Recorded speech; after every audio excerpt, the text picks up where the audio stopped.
देखो, जीत तो ऐतिहासिक होगी, इसमें तो कोई संदेह ही नहीं। मैं अभी आपके यहाँ बैठ करके कह रहा हूँ कि ऐतिहासिक जीत गाजियाबाद लोकसभा से होगी। वीके टॉक पे माननीय मंत्री जी इसकी घोषणा पूर्व में ही करके जा रहे हैं। सरकारी जमीनों पे कब्जा करना और अपना व्यापार चलाना ये कतई उचित नहीं है। मैं आज भी कहता हूँ, मैं ना किसी पीर मजार के खिलाफ नहीं हूँ, लेकिन पीर मजार बनानी है तो अपने कब्रिस्तान में बनाइए जाकर के। विनीत जी, देखो, मुझे गर्व है कि मैं सनातन धर्म और ब्राह्मण कुल में उत्पन्न, ये मेरे लिए गौरव की बात। मैं नवयुवकों से भी कहता हूँ, मैं बहुत सारे कई बार ये बोलता हूँ कि भाई, इस भारत भूमि पर जितने लोग हैं ये एक दिन हिंदू थे। कोई 200 साल पहले, कोई 400 साल पहले धर्म परिवर्तन किए और इस्लाम कबूल कर लिए। जो हमने सुना है कि 73 मन जनेऊ औरंगजेब खुलवाता था, मूर्ति पूजक सनातन धर्मियों का सिर कटवा करके। उत्तर प्रदेश क्या संदेश देने वाला है, क्या कंट्रीब्यूट करने वाला है आपके बारे 400?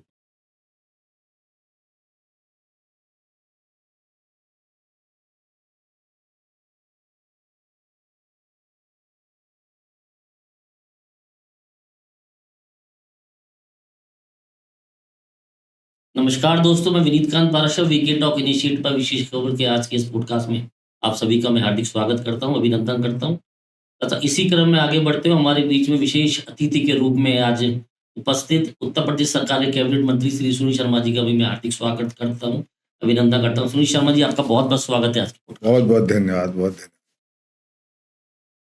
शर्मा जी, लगभग 2 महीने पहले मैं कुछ आपको आगे ले जाने से पहले कुछ पीछे ले जाना चाहता हूँ। लगभग 2 महीने पहले जब हमने पॉडकास्ट की शुरुआत करी थी, जी जी, विशेष शख्सियत के रूप में आप सबसे प्रथम व्यक्ति थे जो हमारे बीच में शरीक हुए थे।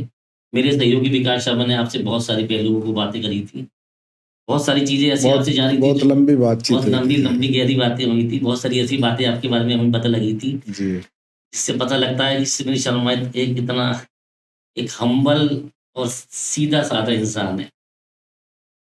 लेकिन आज के पॉडकास्ट में और उस 2 महीने की पॉडकास्ट में एक बहुत बड़ा बदलाव आया है। अब आप हमारे बीच में बतौर विधायक साहिबाबाद के बीच में उपस्थित थे। आज के पॉडकास्ट में आप बतौर कैबिनेट मंत्री उत्तर प्रदेश सरकार के रूप में हमारे बीच में उपस्थित हैं। मुझे लगता है हमारे उस पॉडकास्ट के बाद तमाम जनता की दुआएँ भी आपको मिली।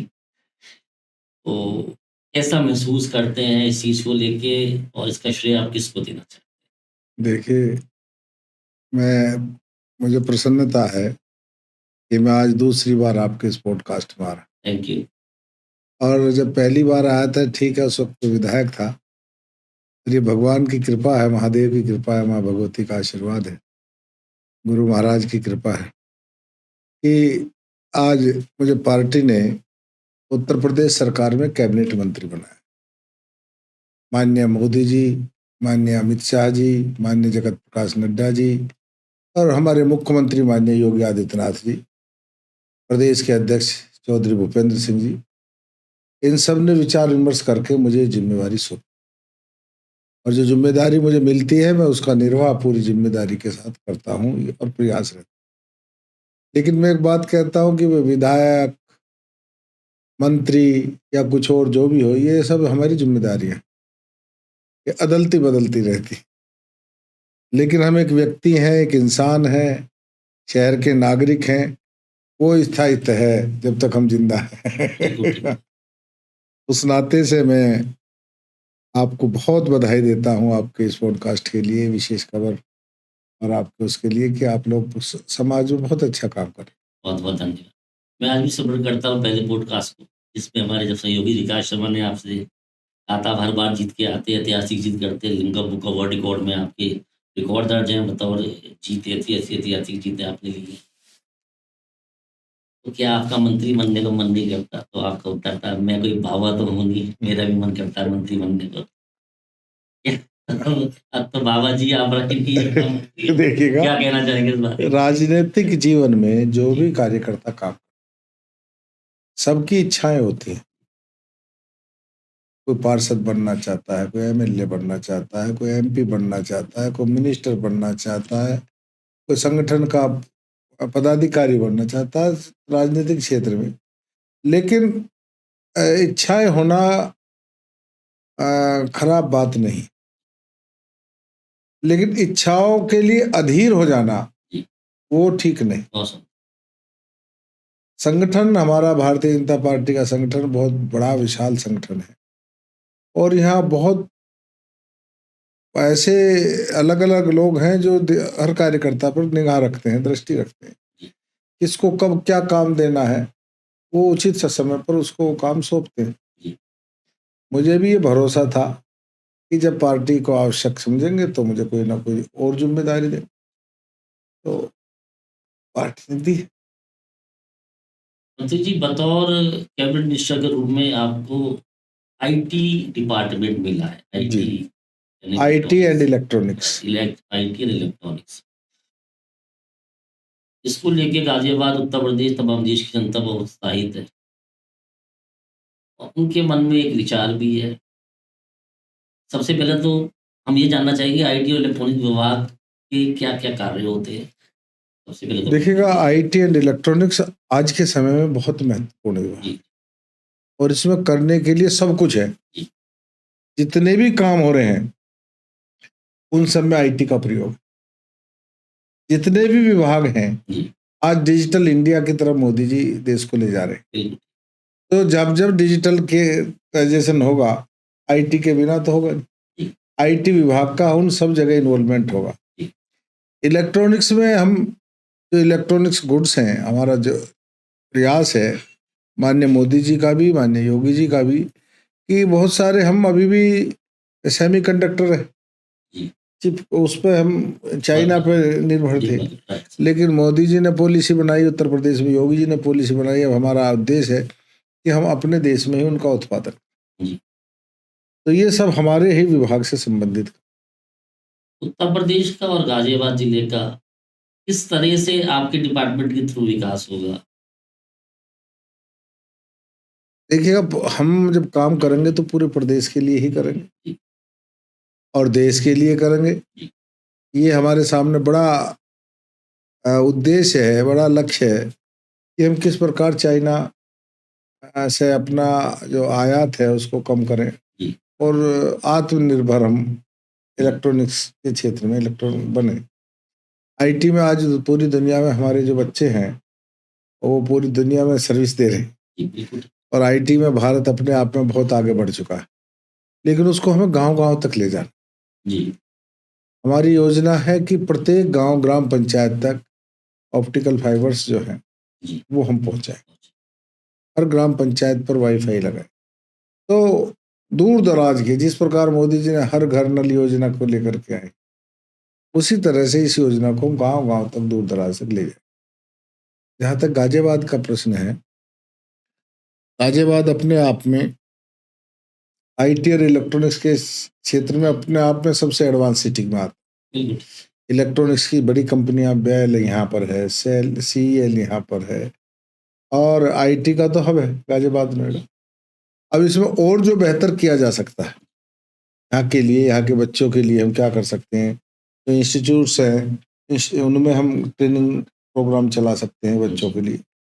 अब वो योजना बनाएँगे। एक्चुअल हुआ ये कि जिस दिन हमारी घोषणा विभाग की हुई, जी, उससे 2 दिन बाद ही हाँ, आचार संहिता लग गई। बिल्कुल, तो औपचारिक रूप से अभी विभाग में बैठना नहीं हुआ है, लेकिन मैंने जो अभी तक समझा है, जो जाना है, उसके अनुसार हम बहुत कुछ काम करेंगे और स्कूल के बच्चों को भी हम इसका लाभ पहुँचाने का प्रयास करें। मंत्री जी जैसे कि लोकसभा चुनाव की उम्मीदवारी में आप 21 के स्थानीय विधायक गाज़ियाबाद से अतुल गर्ग जी को अब की बार उम्मीदवार बनाया गया। अतुल जी और आपके रिश्ते के बारे में सबको बताया, बहुत ही अच्छे मित्र भी हैं, एक-दूसरे का बहुत सम्मान भी करते हैं। उनकी उम्मीदवारी को लेके आप कुछ बताना चाहेंगे और अतुल जी के बारे में कुछ बताना चाहेंगे? अतुल जी गर्ग गाजियाबाद शहर से 2 बार से विधायक हैं। 10 साल उनके पिता श्री स्वर्गीय श्री दिनेश चंद्र गर्ग जी महापौर रहे हैं, तो उनका एक राजनीतिक बैकग्राउंड भी है और खुद वो 2 बार से एमएलए। जहां तक उम्मीदवारी का है तो उम्मीदवार तो उनको पार्टी ने बनाया, वो हम साथ साथ थे, उन्होंने कभी नहीं कहा कि मैं चुनाव, मैंने कहा ना कि हमारी पार्टी अपने आप देख निर्णय करती है कब किसको क्या जिम्मेदारी देनी है। पार्टी को लगा कि गाजियाबाद में अब कुछ हम चेंज करें, तो और इसलिए उन्होंने मुझको कैबिनेट दे दिया। अब उनको फिर सांसद देगा। गाजियाबाद जिले की अगर बात करें, आज तक जो भी उसमें होता है, इसमें कि कोई ना कोई राष्ट्रीय लेवल के नेता ही पैराशूट टॉपिंग से आते रहे हैं और गाजियाबाद में जीत का इतिहास रचते रहे हैं। आप लोगों की उसमें बड़ी मेहनत भी रहती है। अब क्या local for vocal, vocal for local जो शब्द है, ये महत्व शायद ज़्यादा बड़ा महत्वपूर्ण हो गया, इसलिए आप ही के बीच में से किसी देखिएगा, मैं इस लोकसभा की लोकल उम्मीदवारी फॉर दी गई। वोकल जो है जी। वो भारत और भारत से बाहर के लोगों के लिए, अच्छा। हर भारतीय लोकल, जी। चाहे वो केरल का रहने वाला हो, चाहे वो कश्मीर का रहने वाला हो। भारत का मतलब, भारतीय का मतलब भारतीय, हम सब एक हैं। हम सब एक हैं। और लोकल फॉर वोकल का उद्देश्य होता है कि भाई कोई विदेश से जब विषय होता है, हाँ स्थानीय प्रत्याशी हैं, लेकिन जब कोई व्यक्ति चुना जाता है तो वो स्थानीय हो जाता है। जी। माननीय वीके सिंह जी यहाँ से रहे, 10 साल रहे तो स्थानीय ही हो गए थे। तमाम से मैंने मुझे उससे पहले माननीय राजनाथ सिंह जी यहाँ से रहे, तो आप सबको जानते हैं। बिल्कुल। तो मैं तो नहीं मानता, मैं इस बात में विश्वास नहीं रखता। स्थानीय कार्यकर्ता की बात जो लोग करते हैं, वो उसके पीछे उनका ये भाव रहता होगा कि भाई जिससे हम ज़्यादा टच में रह सकें। जी। हाँ। लेकिन सांसद की भूमिका बहुत बड़ी भूमिका होती है। उसे उस पंचायत में बैठना है जहाँ देश के निर्णय, बिल्कुल। उसे मोदी जी के सहयोग में रहना है। तो उसमें व्यक्ति अनुभवी हो और राजनीति का अनुभव हो, जन सेवा का अनुभव हो, तो होगा तो ज़्यादा अच्छा रहेगा। जैसे कि हम लोग देख रहे हैं कि गाजियाबाद लोकसभा की अगर हम डिस्कशन करें, कांग्रेस गठबंधन से एक ब्राह्मण समाज का उम्मीदवार को उतारा गया है। इसी तरह से अब क्या बसपा पार्टी से ठाकुर समाज का उम्मीदवार उतारा गया है। दोनों ही बिरादरी ऐसी बिरादरी है जिनका गाजियाबाद में और बिरादरियों के कंपैरिजन में ज़्यादा वोट बैंक है।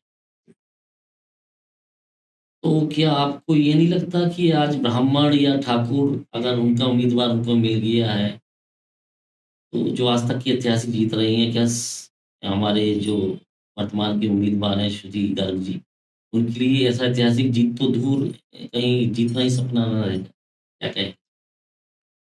देखो, जीत तो ऐतिहासिक होगी, इसमें तो कोई संदेह ही नहीं।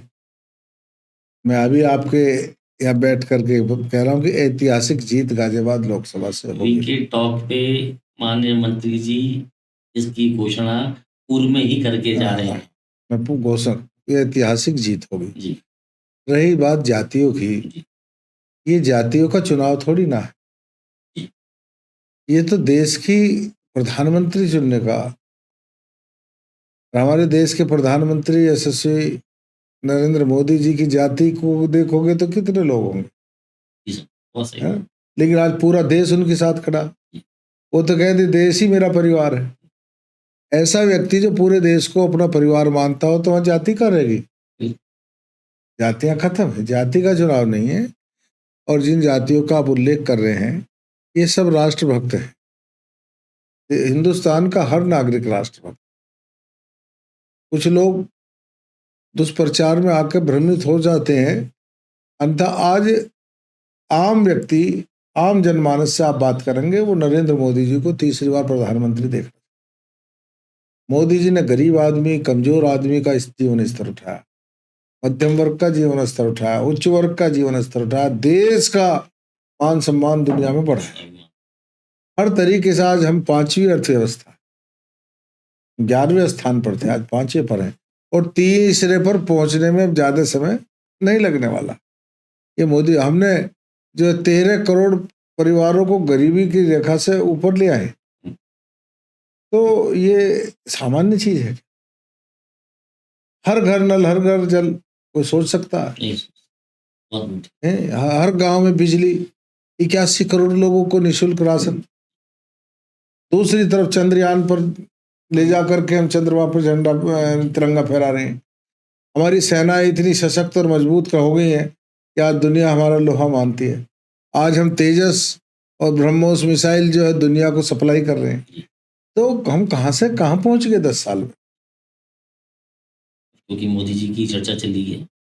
मोदी जी अक्सर ये कहते हैं अपने भाषणों में, जितने भी मैंने उनके भाषण सुने या उनके तमाम उनके मैंने इंटरव्यूज़ को फ़ॉलो किया, कि अभी तो बस ट्रेलर है, अभी तो बस ट्रेलर है। तो ऐसा क्या ऐतिहासिक और कुछ होने जा रहा है इस इलेक्शन के बाद कि ये मेन कोर्स में ऐसा क्या सर होने वाला है? मोदी जी ने कुछ बताया क्या? देखिएगा, मोदी जी ने एक बात स्पष्ट की है। कुछ लोगों ने इस बात को लेकर के लोगों को डराना शुरू किया जी, कि मोदी जी आएंगे तो संविधान बदल देंगे, मोदी जी आएंगे तो लोकतंत्र खत्म हो जाएगा, 400 सीट आ गई। तो उन लोगों को पता होना चाहिए कि मोदी जी के पास आज भी इतना बहुमत था कि वो चाहते तो संविधान में जो चाहते संशोधन कर सकते थे। इतना बहुमत था, और जब आवश्यकता पड़ी थी तो 370 के लिए हमने करके भी दिखा। लेकिन मोदी जी ने स्पष्ट कहा है कि किसी को डरने की जरूरत नहीं है, मैं देश के लिए करूं। वो देश के लिए, राष्ट्र के लिए जितना अब तक किया है इससे बहुत ज्यादा अगले को शुरू करें। हम भी किसी चीज की तैयारी करने में समय लगता है, लेकिन जब वो तैयार हो जाती तो तभी स्पीड पकड़ते हैं ना, तब ये स्पीड पकड़ने का ये सवाल है। इशारा कोई पाकिस्तान ऑक्युपाइड कश्मीर की तरफ तो नहीं है हो मोदी जी सकता का? है, पीओके हमारा हिस्सा है। जी, ये मोदी जी भी कहते हैं, ये हमारी सरकार भी कहती है, पार्लियामेंट में भी उन्होंने कहा पीओके हमारा हिस्सा है, रिज्म लेंगे, जी। छोड़ेंगे नहीं। वैसे तो अब सारी बातों में विराम हो चुका है उम्मीदवारी को लेके। तमाम जिसको जो मिलना था, जिसको जो जहाँ-जहाँ सेवाएँ देनी है उसके लिए निर्धारित हो चुका है।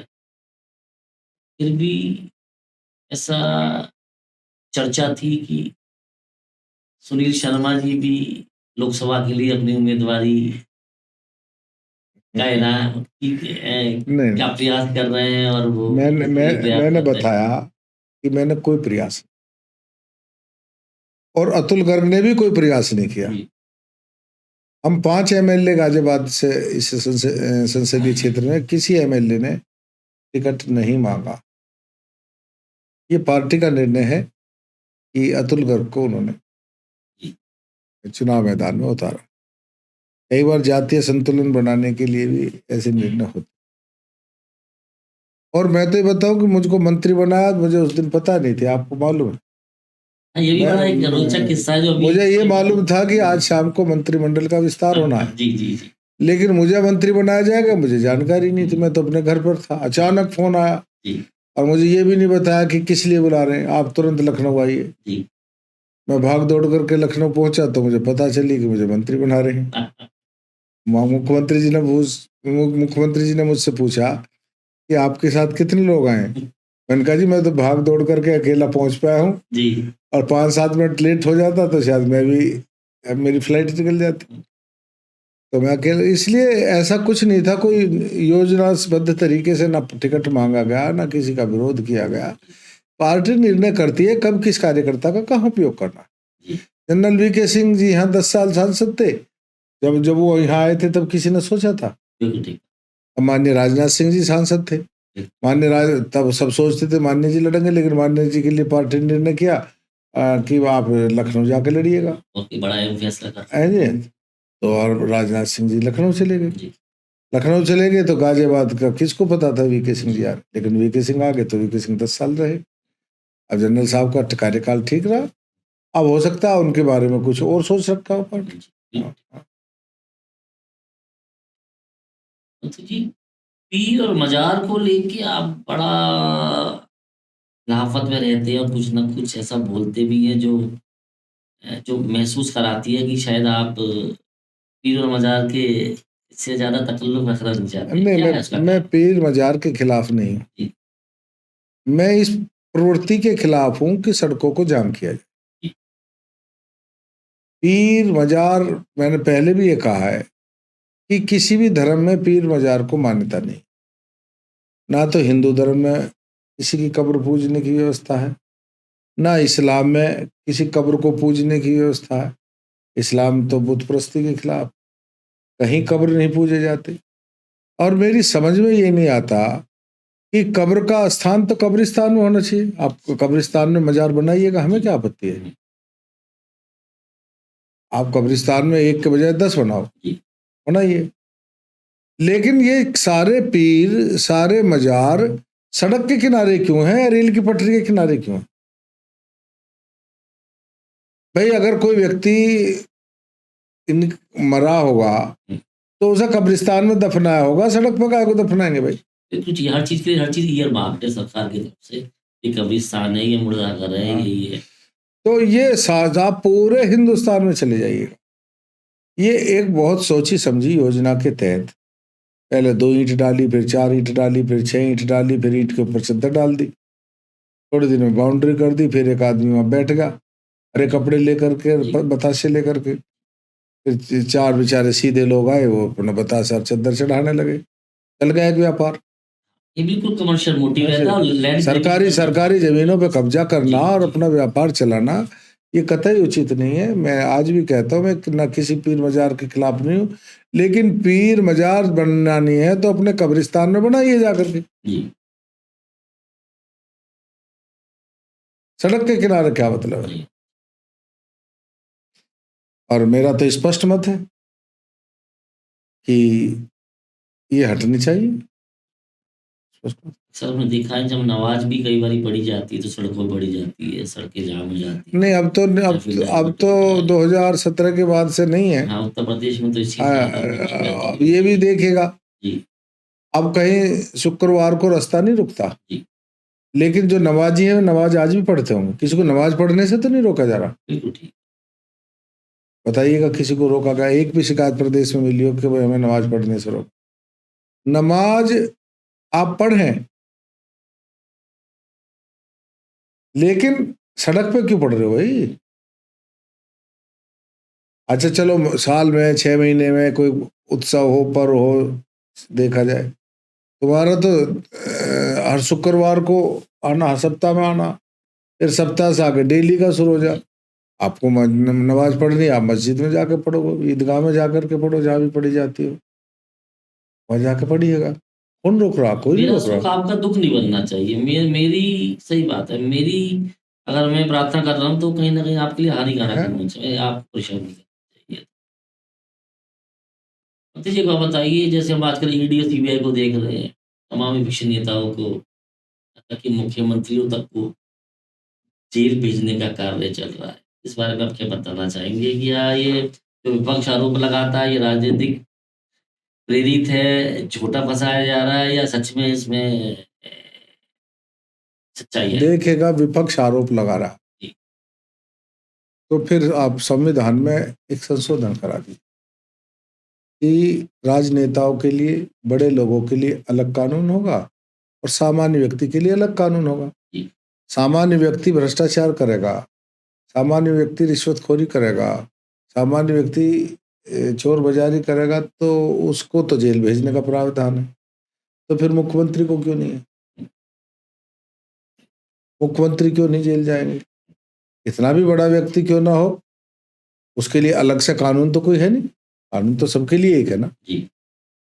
तो जब आप भ्रष्टाचार में संलिप्त हैं, यहाँ की राजनीतिक परंपरा ये बन गई कि तुम मुझे कुछ मत कहो, मैं तुझे कुछ ना कहूँ, अपना काम करते रहो। पिछले 70 साल यही 70 साल चलता रहा है, जो बंदरबांट चली है। परिवारों को प्राथमिकता दी गई और देश को नकारा। देश के हितों को पर कुठाराघात किया गया और परिवारों के हितों को प्राथमिकता दी गई। उसके अंतर्गत ये हो गया भाई, इनकी ये भी तो पूछ लो, जो कोई रोजगार नहीं कर रहा, नौकरी नहीं कर रहा, कहाँ से महल खड़े हो रहे भाई? कहाँ से पैसा आ रहा है? और अगर आप कहते हैं कि फंसाया जा रहा, तो आप जब आप ये कहते हैं फंसाया जा रहा, तब भारत की न्यायपालिका पर प्रश्न चिन्ह लगा। आप न्यायालय का अवमानना करें। जो पहले गए थे, इनके क्या नाम उनका, जो परिवहन मंत्री थे, वो जैन, सत्येंद्र जैन जी। सत्येंद्र जैन जेल गए। हम्म। जेल गए, कई साल रहे, हम्म। जमानत होगी, सुप्रीम कोर्ट ने रद्द कर दी, फिर जेल भेज दिया गया। मनीष सिसोदिया जेल में है जी। सुप्रीम कोर्ट भी जमानत नहीं दे रही है। केजरीवाल जेल में है, जमानत ले सकते हैं। जमानत देने का काम तो ना सरकार का, ना ईडी का है, ना सीबीआई का है, वो तो कोर्ट कर रही है ना। और अगर कोर्ट भी आपको बेल नहीं दे रही है तो इसका मतलब स्पष्ट है ना कि आपके विरुद्ध पुख्ता साक्ष्य हैं। जांच एजेंसी ने न्यायालय को आपके खिलाफ प्रॉपर एविडेंस दिए और प्राइमा फेसा ये लगता है कि आप अपराध में संलिप्त हैं। और आपको अगर छोड़ा गया तो आप कानून जो एविडेंसेस हैं उनको मिटाने का प्रयास करेंगे, इसलिए कोर्ट जमानत नहीं दे रही। तो इसमें बीजेपी सरकार कहाँ से आ गई? ईडी भी स्वायत्त इंडिपेंडेंट संस्था है, सीबीआई इंडिपेंडेंट संस्था है, वो अपना काम कर रही है। लालू यादव को तो हमने जेल नहीं भेजा था। हाँ, वो तो सोनिया जी के प्रकरण उसी सरकार में गए। उन्हीं सरकार, सुरेश कलमाडी उसी सरकार में गए, वे हमने जेल भेजे थे। ईडी अपना समय समय पर काम करती है। जगन्नाथ मिश्रा थे, हमने जेल भेजा था कभी? तो हमारी सरकार के समय में नहीं गए। ये विपक्ष दबाव बनाना चाहता है कि उनके जो भ्रष्टाचार हैं उनको उजागर ना किया जाए, उन पर कार्रवाई ना की जाए, उनको अलग से विशेषाधिकार प्रदान कर दिए जाए कि आप कुछ भी करिएगा, आपको कोई नहीं छेड़ेगा। तो ये तो नहीं हो सकता। मोदी जी ने साफ कहा कि भ्रष्टाचार के लिए जीरो टॉलरेंस है, एक भी भ्रष्टाचारी बचेगा नहीं। जिसने किया होगा, जो जांच एजेंसी के हाथ आएगा, वो जेल जाएगा, चाहे वो कोई भी। खाऊंगा ना खाने, पहले दिन कहा था, समझ जाना चाहिए। आप पश्चिमी उत्तर प्रदेश के राजनीति में ऐसी बेशर्मी आई है। देखिएगा, कांग्रेस ने एक षड्यंत्र रचा, एक हवाला कांड हुआ, एक कोई मिस्टर जैन थे, उनकी एक डायरी पकड़ी गई और उसमें अडवाणी जी का नाम नहीं लिखा हुआ था, LA लिखा हुआ था, LA, कुछ इस तरह से। उन्होंने कहा है तो लाल कृष्ण अडवाणी के लिए, LK भी नहीं था। आरोप लगाया, अडवाणी जी संसद के सदस्य, उन्होंने इस्तीफा दिया और रिजाइन देकर के कहा कि मैं तब तक संसद में कदम नहीं रखूंगा जब तक इससे मेरा इस आरोप से मैं बरी, मतलब मुक्त ना हो जाए। और अडवाणी जी तब पार्लियामेंट आए जब वह आरोप निराधार पाया गया और असत्य पाया। बहुत बड़ी। मदन लाल खुराना जी दिल्ली के मुख्यमंत्री थे, उन पर भी लगाया, उन्होंने मुख्यमंत्री का पद छोड़ा, उन्हें गिरफ्तार नहीं किया गया था किसी को, उनके विरुद्ध FIR भी दर्ज नहीं हुई थी, केवल अखबारों में एक आरोप उछाला गया, उसी में अपनी नैतिकता लेते समझे। और आज क्या बेशर्मी हो रही है कि उनके विरुद्ध FIR दर्ज हो गई है, FIR दर्ज होकर के उनको जांच कर लिया, अदालत जमानत नहीं दे रही है, मैं तो मुख्यमंत्री गद्दी नहीं छोड़ूंगा। उनके पुराने कैसेट सुनवाए जाए उन्हें। अगर इन चर्चाओं में जाए तो क्या राजनीति की दिशा लोगों ने सोच के, जो आदमी कभी पार्षद नहीं रहा, पॉलिटिकल नहीं रहा, सीधा मुख्यमंत्री बनाया, और आज वो राजनीति को किस दिशा पे ले आया है, आज लोग हैरान होते हैं। जिन लोगों को भ्रष्ट बताते थे आज उन्हीं के बीच में खड़े।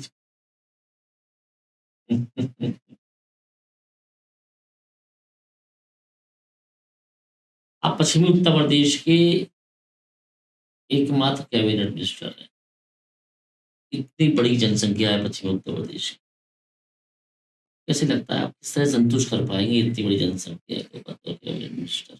देखिएगा, कोई मिनिस्टर या प्रतिनिधि जनता को संतुष्ट नहीं करता है, जनता को संतुष्ट करती है सरकार की नीतियां, और हम सबका काम है उन नीतियों पर काम करना। जमीनी स्तर पर हमारी सरकार की नीति जन कल्याणकारी है, सबका साथ, सबका विकास, सबका विश्वास की नीति पर हम लोग चलते हैं, तो उसमें कहीं कोई दिक्कत आने वाली नहीं है। हमारी नीति स्पष्ट है, नियत बिल्कुल साफ है और उस पर काम कर रहे। तो ऊपर मोदी जी, यहाँ उत्तर प्रदेश में योगी जी और सारा हिंदुस्तान जानता बीच है। में सुनील जी।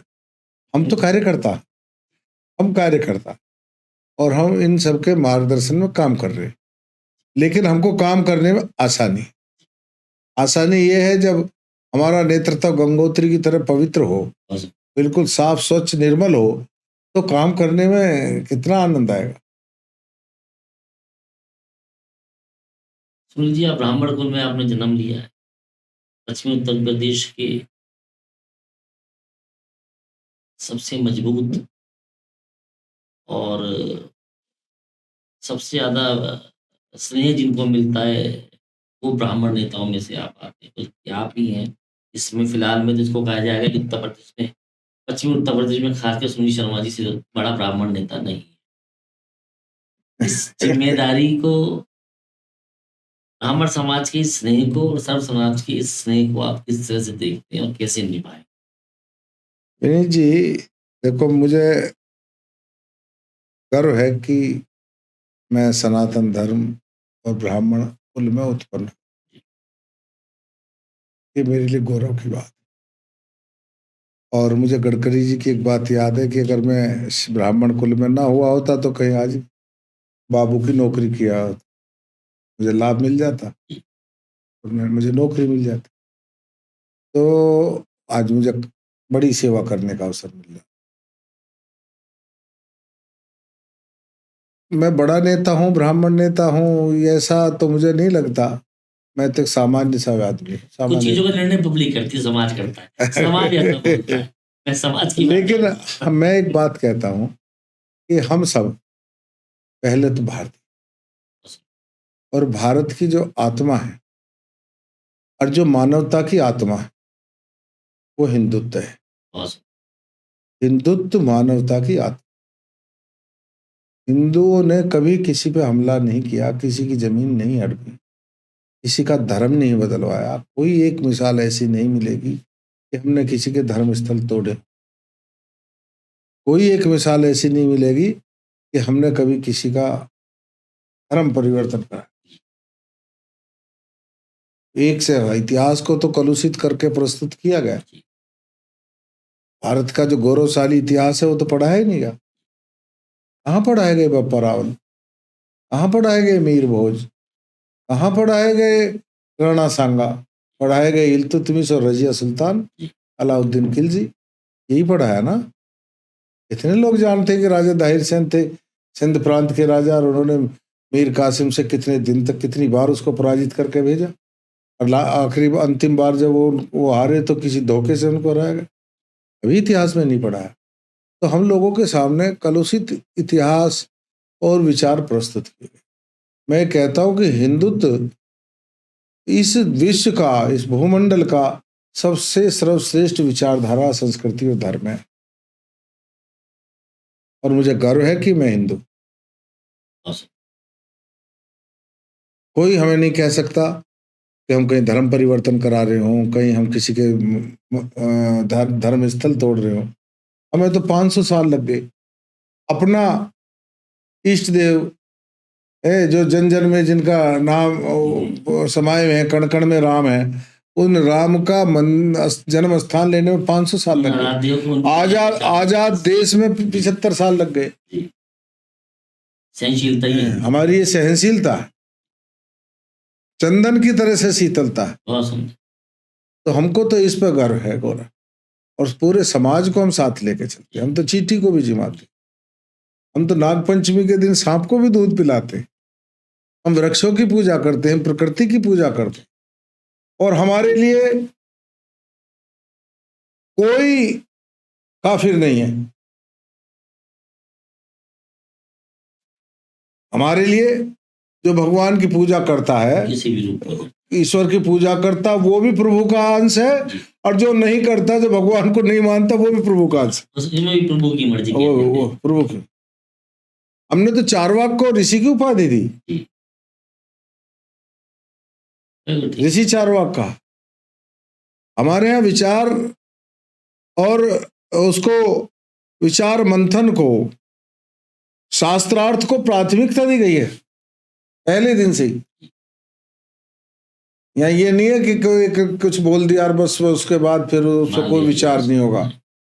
यहाँ तो हर चीज में विचार होते हैं, तर्क होते हैं, और तर्कों के आधार पर हमारा ये संस्कृति जो है, हमारी मान्यताएं और परंपराएं चली आ रही है। कहते हैं राजा काल में तो दो बड़े बड़े ज्ञानियों के बीच में शास्त्रार्थ करवाते थे, बड़े बड़े शास्त्रार्थ हुए। तब जाके ओपिनियन मेक होता था। और उसमें भी राजा ऐसी सजा रखते थे कि एक जो शास्त्रार्थ हार जाता था उसका सर कलम हो जाता था। सर कलम नहीं होता था, अच्छा, ना किया जाता था, लेकिन लोग स्वतः, स्वाभिमानी। हाँ, कि मैं पराजित हो गया। हाँ। कई बार ऐसी कुछ घटनाएं होती थी। अच्छा। लेकिन हमारे यहाँ देखिएगा, लोग बाग आज जो मोदी जी कह रहे हैं ना, महिला सशक्तिकरण, ये हमारी संस्कृति का हिस्सा है। जिसे जिसे मुगल काल में और गुलामी के काल में जिसको मिटा दिया गया। जगत गुरु आदि शंकराचार्य जी और मंडन मिश्र के बीच जब शास्त्रार्थ हुआ तो निर्णायक कौन थे? निर्णय कौन करेगा? तो निर्णायक थी मंडन मिश्र की पत्नी। वो इतनी विदुषी थी कि उनके शास्त्रार्थ का निर्णय उन्होंने किया। तो हमारे तो मान्यताओं को, परंपराओं को, इतिहास को हर तरीके से समाप्त करने का प्रयास किया।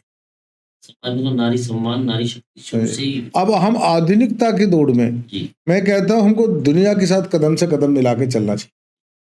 साइंस एंड टेक्नोलॉजी में हम हमेशा आगे रहे। हिंदुस्तान सदा आगे रहा, लेकिन ये जो बीच का मध्यकाल ये आया है, ये जो गुलामी का काल आया है, और इससे थोड़ा तो उसमें कुछ हम पिछड़ा नहीं था। आज हमारे, आप देखिएगा कोणार्क टेम्पल चले जाइए, क्या वास्तुकला है। आप दक्षिण भारत के मंदिरों में जाइएगा, कैसी वास्तुकला है, कहीं दुनिया में देखने को नहीं मिलेगी। तो हम तो काल गणना आज भी पूरे विश्व में हमारे जैसी काल गणना की, सबसे पहले काल गणना हमने की।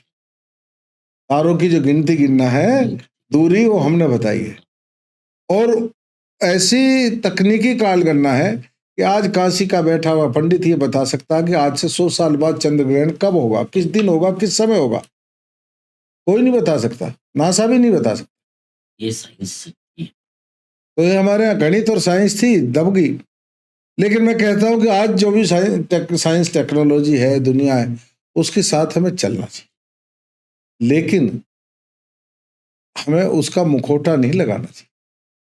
हमें अपने चेहरे के साथ चलना चाहिए, अपनी संस्कृति के साथ चलना चाहिए, अपनी परंपराओं का सम्मान करते हुए आगे बढ़ना।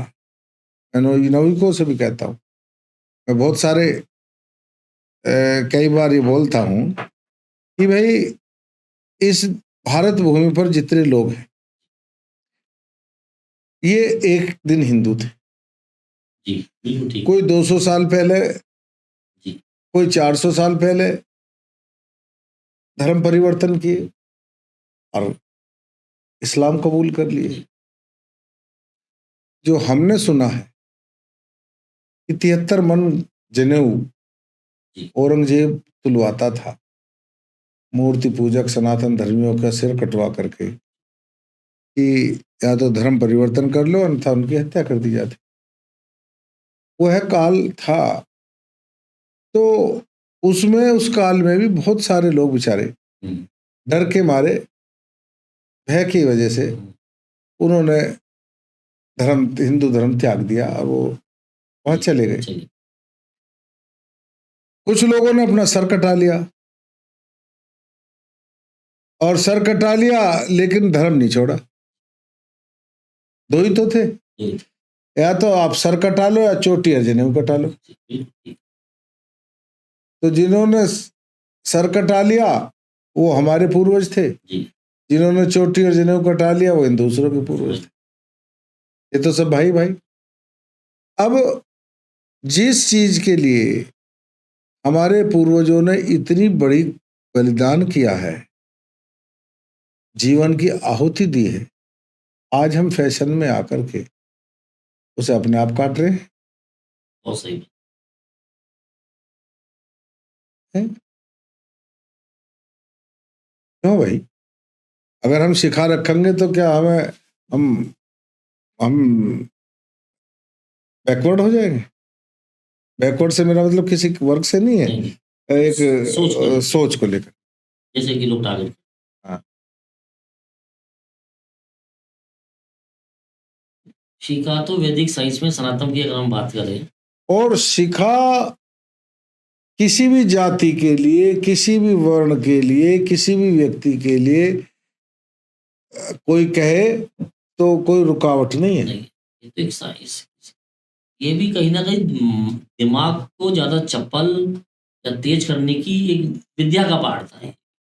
मुझे अच्छा लगता है जब अपने सिख भाई पगड़ी बांधते हैं, बस मैं बहुत सम्मान करता हूँ। जी, गुरु गोविंद सिंह जी ने पगड़ी दी कि इसलिए दी कि भाई केस बढ़ जाते थे तो पगड़ी बांध दी। पहचान है। पूरी दुनिया में अगर कहीं सिख खड़ा होगा तो दूर से पहचाना जाएगा कि भारत से आया। हो सकता है कुछ दो चार लोग सिर फिरे हों, विदेशी ताकतों के हो गए हो, लेकिन ये राष्ट्रभक्त कौम है। रास इस कौम ने देश के लिए और हिंदू धर्म की रक्षा के लिए संघर्ष किया, अपने प्राणों की आहुति दी। जी, बिल्कुल ठीक है। अब अगर वो पगड़ी नहीं रखेंगे तो उसे कोई इज्जत नहीं समझी जाएगी। सिख सिख वही लगता है जो केस जब पगड़ी बांध करके रखता है शेर का बच्चा। सिखिज़्म से बहुत प्रभावित लगते हैं और सच में इस धर्म में देखिएगा, सिख सच में सिख बहादुर लोग हैं। पंजाबी भाषा में शिष्य से कहा। शिष्य, हम हिंदी का भाषा संस्कृत का शब्द है शिष्य। जी, शिष्य को सिख हो गया, जो गुरु गोविंद सिंह के शिष्य थे। जी। अब बंदा वीर बैरागी तो सनातनी थे, घोर सनातनी थे, है जी। और तपस्वी थे, जंगल में रह के साधना करते थे। गुरु गोविंद सिंह उनके आश्रम में गए, उन्होंने कहा कि यहाँ आपने मेरा आश्रम में ऐसा क्यों करा जी, आप यहाँ ये मांस पका के खा रहे। गुरु गोविंद सिंह ने कहा तुम यहाँ साधना करते रहे, वहां मुगल अत्याचार कर रहे, तुम्हें नहीं दिख रहा? बन गए सिंह। बन से। अब सिख हो गए ना वो। जी, तो जो शिष्य था गुरु गोविंद सिंह का, वो सिंह हो गया। जी। वो सब सिंगल हैं। हाँ, सिंगल है। और उसकी राम जन्मभूमि के लिए आंदोलन के लिए पंजाब से आकर के अयोध्या में युद्ध किया सिखों ने। जी। उनकी लाडली सेना आई है लड़ने के लिए। हिस्ट्री के तो सिख धर्म की जो है, सिख जो मैं कहता हूँ आज धर्म कहने और उनकी मैं किसी की भावना को, लेकिन सिख की जो शुरुआत हुई वो हुई ही हिंदू और सनातन धर्म की रक्षा के लिए। गुरु गोविंद सिंह जी ने उस समय उचित समझा कि केवल प्रवचन से काम नहीं चलेगा, केवल सत्संग से काम नहीं चलेगा, भाई अब तो हथियार उठाना। अगर हम रहेंगे नहीं, धर्म नहीं रहेगा तो सत्संग क्या करें। इसलिए उन्होंने सत्संग के साथ साथ सबको तलवार उठवाई और संघर्ष करा और धर्म की रक्षा।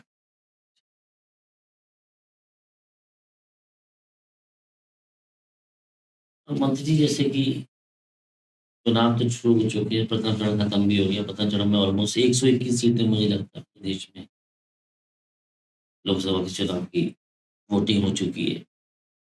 उत्तर प्रदेश में भी 8 सीटों के ऊपर वोटिंग हुई है। मोदी जी का नारा जो है अब की बार 400 पार। क्या आंकड़े हैं, कहाँ से वो आंकड़े हैं, कुछ बताएंगे कि मोदी जी का 400 पार वाला जो एक एनालिसिस है, एक सपना है या सोच है, उसको आप लोग कैसे बतौर मंत्री, बतौर विधायक, बतौर कार्यकर्ता पूरा करने में लगे?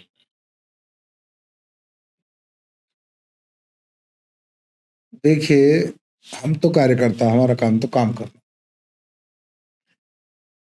और जहाँ हमारा कार्य क्षेत्र है वहाँ काम कर रहे हैं हम, उसकी से ज्यादा दाएं तो बाएं आप नहीं। स्टार प्रचारकों में भी से जो उत्तर प्रदेश में है, तो जो भी उत्तर काम प्रदेश का मिलता हम भ्रमण कर रहे हैं, हैं। लेकिन आप ये तो मानेंगे जी। कि मोदी जी कोई सामान्य पुरुष नहीं। वो 15-16 साल के करीब शायद मुख्यमंत्री रहे, जी। 10 साल से प्रधानमंत्री हैं। आज तक उन्होंने जो कहा है उसे किया है। ये सब उनका 25 साल का आप रिकॉर्ड देखिए। मोदी की गारंटी। मोदी की गारंटी जो उन्होंने कहा और जो कह कर के पूरा करता है वो कोई ईश्वर का बहुत बड़ा भक्त, बहुत अद्भुत है। इसमें कोई पूर्व जन्म का तपस्वी जी। और जिसको अपने परमात्मा पर, अपने इष्ट पर पूर्ण बिना किसी शक शुबा के विश्वास हो, वो ही ऐसी बात कह सकता है। उन्होंने कहा 270 पार तो 270 पार हुई, उन्होंने कहा 300 पार तो 300 पार हुई, हुई कि ना हुई? वही और उन्होंने कहा 400 पार तो मैं कह रहा हूँ कि 400 पार होंगी। उत्तर प्रदेश क्या संदेश देने वाला है, क्या कंट्रीब्यूट करने वाला है आपकी बात 400? अभी 8 सीटों पर मतदान हुआ है, जी, हम 8 जीत रहे हैं। 8 जीत रहे हैं। बहुत सुंदर। 80 की 80 सीटें भाजपा जीतेगी। ये अतिशयोक्ति तो नहीं है? मुझे तो नहीं लगता अतिशय। वैसे जितना ओपिनियन पोल ये सब हम लोग देख रहे थे, बाकी ओपिनियन वो सब पोल तो मैंने तो नहीं ठीक रहते देखे, हैं, आप लोगों के पास जमीन की लेकिन जगह होती है। आप चलते फिरते व्यक्ति से पूछ लीजिए जी, कि भाई कौन जीतेगा। जी। आम आदमी से, रिक्शा पोलर से पूछ लो, कुली से पूछ लो, बेलदार से पूछ लो, दुकानदार से पूछ लो, छात्र से पूछ लो, अध्यापक से पूछ लो, अधिवक्ता से पूछ लो, जी। किसी से भी पूछ लो कि अब की बार कौन जीतेगा, किसकी सरकार बनेगी, एक ही उत्तर मिलेगा, मोदी की। आपकी बात जैसे ये प्रथम चरण में वोटिंग परसेंटेज कम रही, इससे क्या लगता है आपका जीत का अंतर कम होगा? नहीं, वोटिंग परसेंटेज हमारी नहीं, हमारे विपक्ष की कम हुई है। विपक्ष की कम हुई? हाँ, जी, जी। हमारा पूरा पोल है। आपका पूरा वोट गया है। बहुत सुंदर। तो चलिए, ये बहुत कुछ बातें आज सुनील शर्मा जी से दोस्तों हमने करी। बहुत सारी बातें हमने सुनील अपने मन- शर्मा। सुनील शर्मा जी से करी। बहुत सारी बातें अपने मन की रखी। उन्होंने भी दिल खोल के सच्चे मन से हमें सारी बातें बताई। इन सब के लिए बहुत बहुत धन्यवाद करते हैं सुनील शर्मा जी का। उत्तर प्रदेश के स्टार प्रचारक होने के नाते तमाम उन पर बहुत बड़ी बड़ी जिम्मेदारी है। तभी आज हमारे पॉडकास्ट के लिए वो समय निकाला। उसके लिए हम तहे दिल से एक बार दोबारा अपने दर्शकों, अपने स्टाफ और स्वयं की तरफ से मैं एक बार फिर धन्यवाद करूंगा सुनील शर्मा जी का। सुनील जी बहुत बहुत धन्यवाद। बहुत धन्यवाद विनीत जी, आपने मुझे दोबारा अपने इस कार्यक्रम में वीके टॉक में बुलाया है। और ईश्वर करते हैं हम आपको भी बुलाएं आगे, अब की बार 400 का आंकड़ा पार करने के बाद फिर आपके और हाथों मैं से चाहूंगा बधाई कि दी लोकसभा परिणाम आ जाए, जाए। फिर एक दिन आप और हम साथ बैठेंगे। धन्यवाद और अभी चुनाव का बहुत प्रचार का जी। दबाव है हम लोगों पर, लेकिन मेरे को तो आपका स्टाफ बता रहा था 18 घंटे की मंत्री जी की मेहनत चल रही है, तो मैं तो सलाम करता हूँ आपके इस जज्बे को और आपकी इस ताकत को कि 18 घंटे 24 घंटे में देखिएगा, क्या काम कर हम रहे हैं। पे पूरे पश्चिम उत्तर प्रदेश में मेरा जाना रहा है, जी। लेकिन मैं साहिबाबाद से विधायक भी हूँ बस, और मेरी यही इच्छा है कि मैं 2,15,000 वोटों से चुनाव जीता था। जी, मैं सांसद प्रत्याशी को उससे अधिक वोटों से जिता करके भेज सकता। जितने वोट का अंतर मेरा रहा था उससे ज्यादा लोकसभा चुनाव में रहे मेरे, तभी मुझे सफलता लगी। हम ईश्वर से यही कामना करते हैं कि आपके जीवा पे माँ सरस्वती बैठी हो और जो आप कह रहे हो माँ सरस्वती का ही आशीर्वाद हो और आप अपने सांसद को ऐतिहासिक जीत दिला के हमारे बीच में फिर आए। धन्यवाद सुनील शर्मा थैंक जी। यू।